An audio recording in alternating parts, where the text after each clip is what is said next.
Good morning, everybody. Happy Thursday. We have an amazing show for everybody today. What do we have, Krystal? Indeed we do. We got some big updates for you on Governor Cuomo. We'll start the show with that in just a moment. Biden's about face on the eviction moratorium. We'll tell you what you need to know there. The NLRB, the National Labor Relations Board, has ruled that Amazon did, in fact, violate labor law in that Bessemer Union election. We'll give you the details there.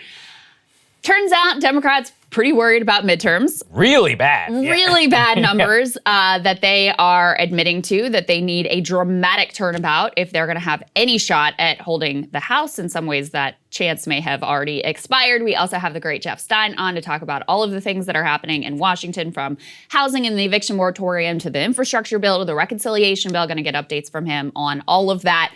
But we do want to start with all the details of exactly what a scumbag Governor Andrew Cuomo of New York is. Of course, we've been covering for a long time all of the many scandals that he has been enmeshed in. Now, personally, I would argue that basically allowing elderly people to die in nursing homes, covering that up, giving VIP treatment to his brother and a ton of other people, using state resources to write his multi-million-dollar book, I would say that that was already enough. That was enough to impeach him. To get rid of this and guy. Have him go on its own. Yes, but now we also know new details from an investigation by Democratic Attorney General Letitia James, just what a jerk and a scumbag and a bully and a disgusting sex pest he was, allegedly, in terms of his operation within his office. Let's take a listen to a little bit of what she had to say. Governor Cuomo sexually harassed current and former state employees in violation of both federal and state laws. The Independence investigation found that Governor Cuomo sexually harassed multiple women, many of whom were young women, by engaging in unwanted groping, kisses, hugging, and by making inappropriate comments.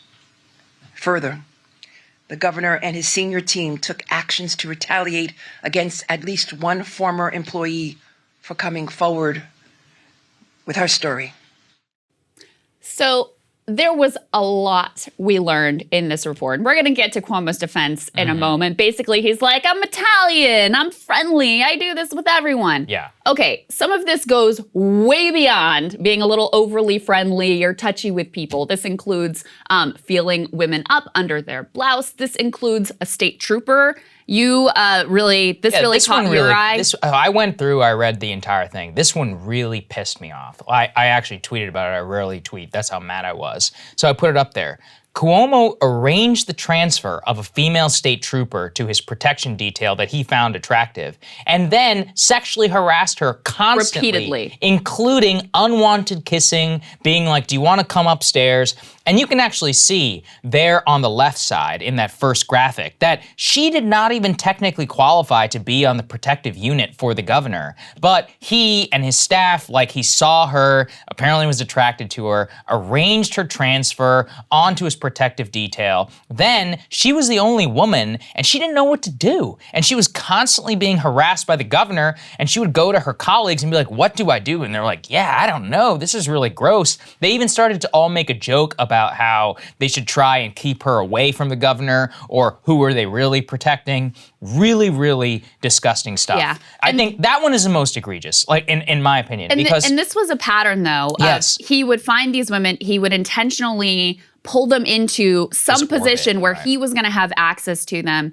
And then, I mean, it is actually consistent with all the other power abuses that we talk about, because this is just classic abuse of power. I'm going to do it because I can, and there's really nothing you can do about it. And he would use the fact that he had all these women in his office and had elevated all these women into senior positions that he found attractive. He would use that to paint himself as some great feminist the whole time. Meanwhile, this is the reality of what's going on. Putting women, who really, some of whom really like their job, really care about their job. The state trooper in particular, she's elevated to this high level beyond, really where her experience would have ultimately put her. She thinks this is a great opportunity. And then she's in this awkward position because what do you do when the governor asks you for a kiss? You don't want to lose the job. You don't want to piss him off. You don't just have no idea how to handle it. So that's the type of behavior that we're talking about here. And if it was one woman, if it was two women, you might be able to say, it's a misunderstanding. They interpreted it the wrong way. He's just overly friendly. We're talking about 11 women here, just that they spoke to in this report, including 9 current and former employees. That is a direct violation of both state and federal law. Really just gross and indefensible behavior. No, that is exactly what it is. And you see this with his assistants, with many of these lower women who were working for him, most of them who were young, and all of them describe the same pattern of inappropriate comments, escalating to physical contact, escalating to being creepy in private areas, especially within the governor's mansion. They describe a culture there in which it was common for them to like sit on his lap, or like junior and senior.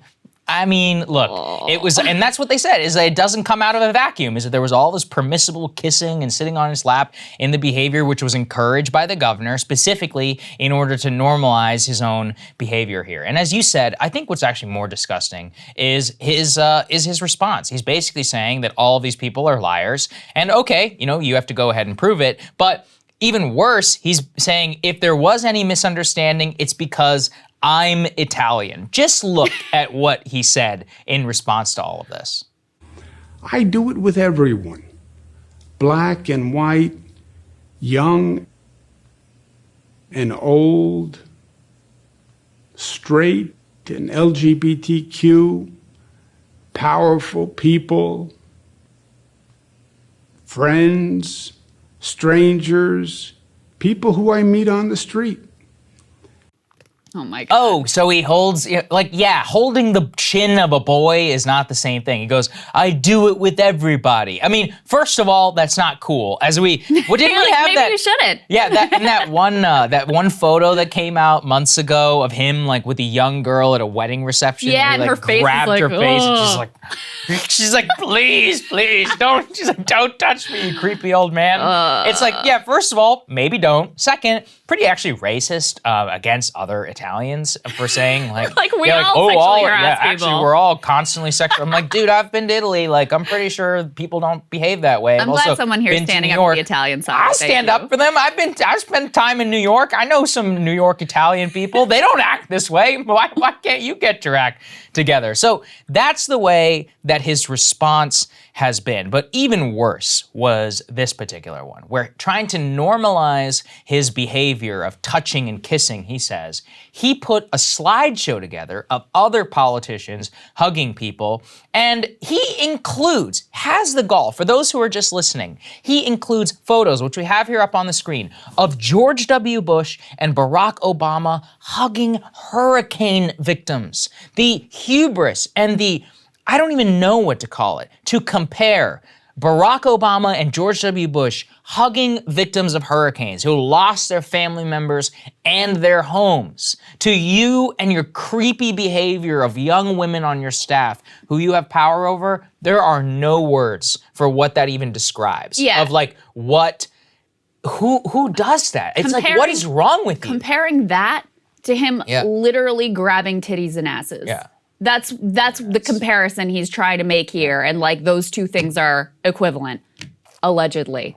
I mean, it really, really is something. I mean, his response, 85 pages long, and the majority of it was just a bunch of pictures of him of what we embracing people, and these presidents embracing people and all of that. Another thing that's in this report, which is also really disturbing, which we kind of saw in real time, is Lindsey Boylan, one of his accusers.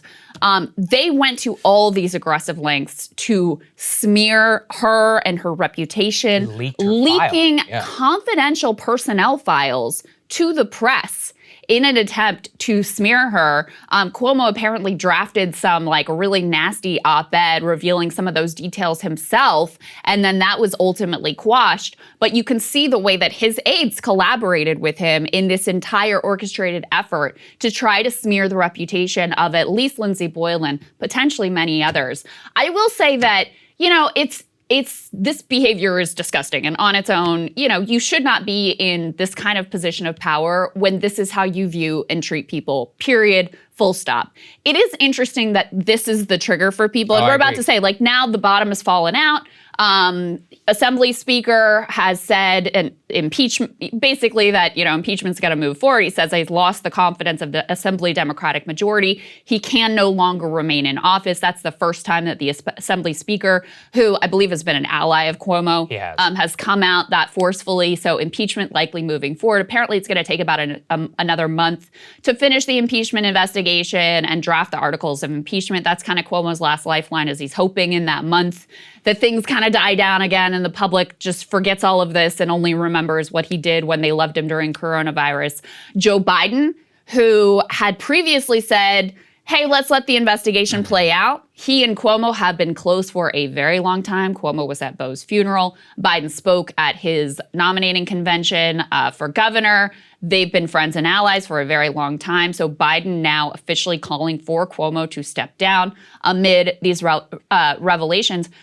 I just do think it's interesting that apparently the nursing home, totally corrupt dealings with nursing homes to start with, like the nursing home lobby basically writing the immunity shield law that Cuomo pushed that Republicans then picked up. You also had the fact that he had this policy in place that required nursing homes to take back in people who had been infected with coronavirus, leading to thousands and thousands of deaths in nursing homes. Then there's a cover-up of those numbers that is well documented at this point. Not only the nursing home numbers, but now we're learning apparently he downplayed the numbers overall of coronavirus, the very thing that Trump and DeSantis were accused of. He really, it appears, engaged in. That's horrific. You have the fact that he gave VIP treatment to his brother and a bunch of other friends and family at the beginning of COVID when nobody could get tests. They were getting VIP service, concierge service with their tests.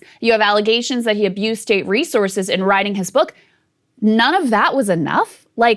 There are 5 different things there. Each one of them should have been enough to say, this guy can't hold power anymore. But they held on. It took till now before the bottom really fell out. All of those were enough at the time. We knew everything we needed to know to get rid of Cuomo back in May of 2020, which we have documented many times, both on Rising and on this show, regarding the nursing home order, the immunity shield. Assemblyman Ron Kim, who we had on our show multiple times, had been calling this out, and nobody wanted to listen because of Trump. He was the useful counter to Trump. Hey guys, thanks so much for watching. That's right. Just as a reminder, you can become a premium subscriber today. Watch the full show completely uncut, our reactions to each other's monologues. You get to listen to it. You get to ask us questions, all that good stuff. Link is right there in the description or at breakingpoints.com. Best of all, great way to say screw you to the mainstream media.